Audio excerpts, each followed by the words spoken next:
इस सेशन में बच्चों हम लोग एक नया टॉपिक स्टार्ट करेंगे, कोनिक सेक्शन। तो कोनिक सेक्शन, जिसको कि शंकु परिच्छेद कहते हैं, इसको समझने के लिए सबसे पहले हमको क्या होता है कोनिक सेक्शन ये समझना पड़ेगा। जैसे मान लीजिए ये एक लाइन है, एक एल एक फिक्स्ड लाइन है, ठीक है, और एक दूसरी लाइन है जो उसको पॉइंट वी पे, वी एक फिक्स्ड पॉइंट है, उस पे उसको इंटरसेक्ट कर रही है, और इस लाइन को क्या बोला गया, एम। और फिक्स्ड लाइन को ये जो दूसरी लाइन जो इंटरसेक्ट कर रही है, ये किस एंगल पे कर रही है, दोनों के बीच का एंगल है अल्फा, ठीक है। अब हमको ये विजुअलाइज करना, ये इमेजिन करना है कि हम इस लाइन एम को इस लाइन एल के चारों ओर इस तरह से रोटेट करें कि ये एंगल अल्फा फिक्स्ड हो, एंगल ना चेंज हो, ठीक है। देखिए ये वर्टिकल लाइन फिक्स्ड लाइन है, और हमें रोटेट किसको करना है, एम लाइन एम को, जो उसको कहाँ पे, पॉइंट पी पे इंटरसेक्ट कर रही है, एंगल अल्फा बन रहा है। इस लाइन को इस तरह से ही हम रोटेट करें कि ये एंगल ना चेंज हो, और यहाँ पे ये दोनों एक दूसरे से जुड़े रहें, फिक्स्ड रहें। तो जो शेप जनरेट होगा वो होगा एक डमरू का शेप, जिसको हम कह सकते हैं डमरू का शेप है, या डबल साइडेड कोन, या इसको कहते हैं डबल नेप्ड कोन, ये बनेगा, ठीक है। जैसे देखिए ये एक पेन है, ये मान लीजिए ये फिक्स्ड लाइन है, और इस पे अगर ये मैंने एक एंगल अल्फा बना के यहाँ पे इस पॉइंट, ये पॉइंट वी हो गया, ठीक है। अब हमको आप विजुलाइज करिए, ये इसी एंगल पे ये जो पेन है ये इसके चारों ओर, मतलब एंगल नहीं चेंज होना, ये लाइन इस लाइन के चारों ओर इस तरह से रोटेट हो, ठीक है। तो रोटेट जैसे ऊपर होगा तो ये नीचे भी होगा। तो आप इसको इस फिगर में समझ सकते हैं, ये फिक्स्ड लाइन है, ये जो ये वाली लाइन थी तिरछी वाली, इस लाइन को हम लोग क्या कहते हैं, जनरेटर कहते हैं, और फिक्स्ड लाइन को क्या कहते हैं, एक्सिस। मतलब इस लाइन एल के चारों ओर ये एम लाइन को अगर हम किस रोटेट कराएं, और क्या कंडीशन हो, दोनों को इस पॉइंट पे फिक्स करा हुआ हम लोगों ने, ये पॉइंट वी है, यहाँ पे ये फिक्स्ड है, ठीक है। फिर इसको अगर हम रोटेट कराते हैं तो हमें दो कोन मिलेंगे। कोन आप लोग पिछले क्लासेस में पढ़ चुके, उसके बारे में थोड़ा बहुत। तो हमें इस तरह से दो इन्वर्टेड कोन मिलेंगे जिनका ये कॉमन वर्टेक्स होगा, ठीक है। अब इसके बाद इसमें वी को हम लोगों ने क्या, वी को क्या नाम देंगे, वी होगा वर्टेक्स। ये जो पॉइंट वी है दिस इज वर्टेक्स, ये वर्टेक्स हो गया।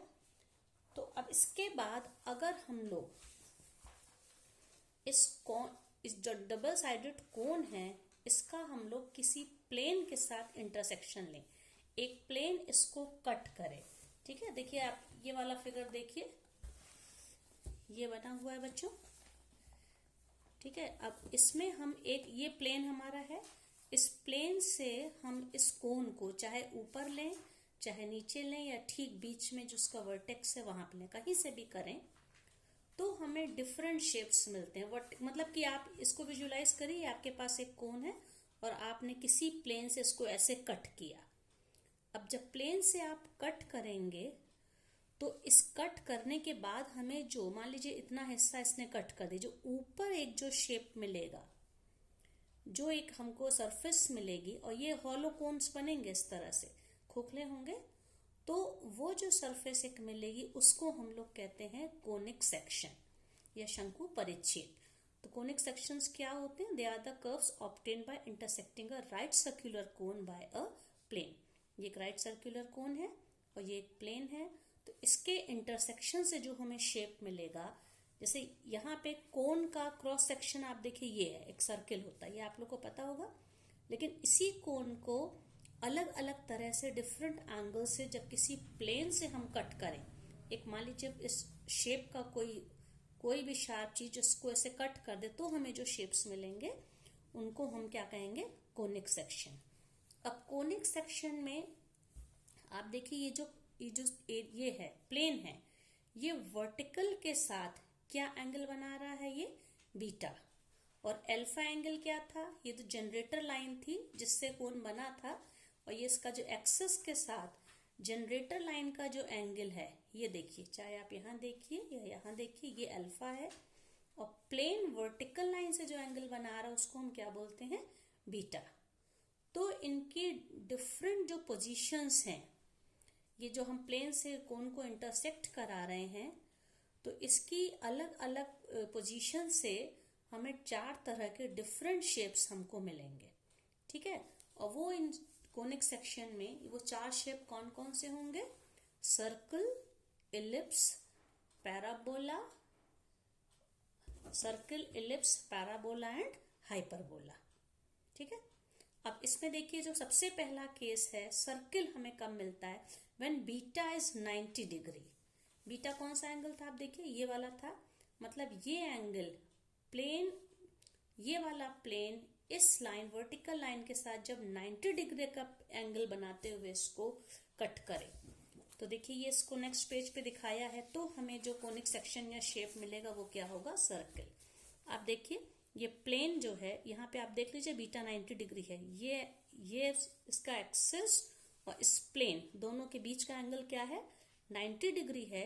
मान लीजिए किसी प्लेन ने किसी होलो कोन को ऐसे कट कर दिया, तो ऊपर का हिस्सा इतना कट होके अलग हो गया, अब हमें क्या ये शेप मिलेगा, ये मिलेगा सर्कल।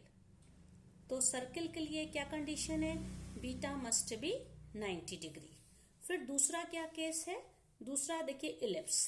इलिप्स के लिए क्या केस होता है, अब आप ये देखिए, अल्फा बीटा मैं पहले ही बता चुकी हूं, alpha must be less than beta, और दोनों ही एक्यूट एंगल हो 90 डिग्री से कम हो, मतलब कि बीटा अल्फा से तो बड़ा हो लेकिन 90 डिग्री से छोटा हो, alpha should be less than beta. अब अल्फा क्या है देख लीजिए आप लोग, जो जनरेटर है वो एक्सिस के साथ वर्टिकल लाइन के साथ जो एंगल बना रही है वो अल्फा है, और प्लेन एक्सिस के साथ जो वर्टिकल लाइन से जो एंगल बना रहा है वो बीटा है।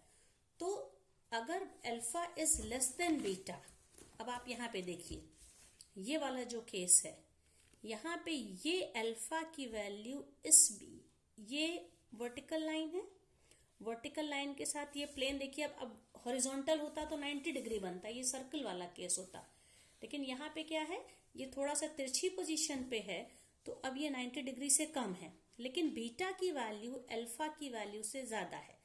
इस केस में हमें एक इस तरह का शेप मिलेगा, तो इसको हम कहते हैं इलिप्स कहते हैं। ये सब आप पढ़ चुके हैं, इलिप्स का शेप कैसा होता है बच्चों, ये देखिए यहाँ पे ये इस शेप में मिलेगा इलिप्स, थोड़ा सा ये हम लोग ऐसे कह सकते हैं। और सर्कल जब मिलता, सर्कल का शेप था, जबकि बीटा की वैल्यू 90 डिग्री थी, तो सर्कल ये, इन दोनों शेप में आप डिफरेंस देखना, ये एलिप्टिकल ये शेप होता है। तो इलिप्स हमें कब मिलता है, when beta is greater than alpha और alpha is less than beta and beta is also less than 90 degree, ठीक है। तीसरा केस क्या होता है कि अगर हम प्लेन को इस तरह से रखें, अब आप ये देखिए अभी तक ये पोर्शन है, इसके नीचे प्लेन, ये था प्लेन, ठीक है, ये जो कोन का ये जो बेस था इसके नीचे प्लेन था, लेकिन थर्ड केस में देखिए हम लोगों ने प्लेन को इस पोजीशन पे सेट किया है कि ये इस लाइन को क्या कहते हैं, ये जनरेटर लाइन के पैरेलल हो जाए, और जनरेटर लाइन के पैरेलल हो जाए इसका क्या मतलब है, ये दोनों एंगल्स कैसे ऑल्टरनेट एंगल्स हो गए, this line is parallel to this line, it means these angles are alternate angle, that's why they are equal. So what is the condition, when alpha and beta are equal, जब ये दोनों angle equal हो जाएंगे, इस shape में जब हम इसको कट करेंगे, प्लेन से ऐसे काट देंगे, अब हमें जैसे यहाँ पे इस केस में क्लोज्ड सरफेस में एक ये मिल रहा था शेप, अब हमें यहाँ पे क्लोज्ड नहीं मिलेगा, अब हमें ऐसा शेप मिलेगा, और इसको हम लोग क्या कहते हैं, हाइपरबोला, ओके, इसको कहते हैं पैराबोला, सॉरी ये क्या कौन सा शेप होगा, ये पैराबोला। और पैराबोला को अगर मैं यहाँ पे बना के दिखाऊं तो पैराबोला किस तरह से होता है, जैसे ये देखिए ये ओपन होता है, ये पैराबोला इस तरह भी बन सकता है और पैराबोला ऐसे भी बन सकता है, it may has any shape. ये तो जब अल्फा बीटा के इक्वल था, और क्या कंडीशन थी यहाँ पे, ये जो सरफेस है ये रोटेटर इस लाइन के जनरेटर लाइन के पैरेलल है, तब अगर इस तरह से कट करें तो हमें जो इसकी सरफेस मिलेगी, जो सेक्शन मिलेगा, वो कैसा होगा, पैराबोला होगा। And the fourth condition children, आप देखिए फोर्थ कंडीशन में क्या है, when beta is less than alpha, ठीक है। इस कंडीशन में आप याद देखिए, इलिप्स में क्या था, alpha was less than beta, लेकिन जब बीटा की वैल्यू अल्फा से छोटी हो जाए, अब आप देखिए प्लेन को अगर हमने इस पोजीशन पे रखा है, ये जो वैल्यू है, this value is less then this value. इस केस में जो शेप बनेगा, अगर हम लोग किसी सरफेस को ऐसे कट करें तो ये जो शेप हमें मिलेगा, इसको क्या कहेंगे, हाइपरबोला। तो ये 4 शेप्स आपने देख लिए। जब व्हेन बीटा इज 90 डिग्री या प्लेन हॉरिजॉन्टल है इसके एक्सेस के, तो ये कौन सा शेप था, सर्कल था। When alpha is less than beta and both are less than 90 degree, तब ये एलिप्स बना था। When the plane is parallel to generator, that is alpha is equals to beta, तो हमें पैराबोला मिला था। When beta is less than alpha, और दोनों ही एक्यूट एंगल्स हैं, तो इस केस में हमको क्या मिलेगा, हाइपरबोला। और इन चारों शेप के लिए मैं आपको एक पिक्चर भी भेजूंगी, जिससे आपको क्लियर हो जाएगा कि ये 4 शेप्स कैसे बनते हैं, और यही 4 शेप कोनिक सेक्शन में आते हैं।